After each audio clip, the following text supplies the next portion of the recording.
Hello everyone, चलते आज बनैबा healthy आभोकाडो role. तो मु मो लाइफ रे फर्स्ट टाइम आज आभोकाडो खाइबी। तो मु एठी गोटे आभोकाडो नेजी जोटे कि पूरा फ्रेश अछि। काटिकी डायरेक्ट आभोकाडो खाइले टेस्ट तो पूरा बेकार लागे मते। तो पूरा से पचा अंडार केसर भले लागला।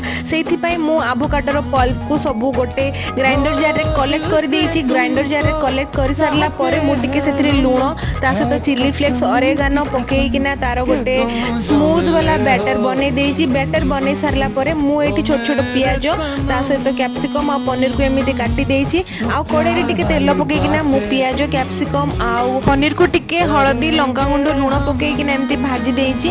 भाजी सारला परे मु एठी अटा दळिछि। अटा दळिकि मु छोट छोट रुटी बने देइछि। रुटी बने सारला परे जो स्मूथ बैटर टा मु बनेथिले एवोकाडोर सेटा तापर जो पनीर रो गोटे भजा बनेथिले सेटा पकेइ देकी मु एठी एन्जॉय करूछि एवोकाडोर हेल्दी रोल। आपन मन को एवोकाडो केमती लागे कमेंट करके मते निश्चय जणैबे।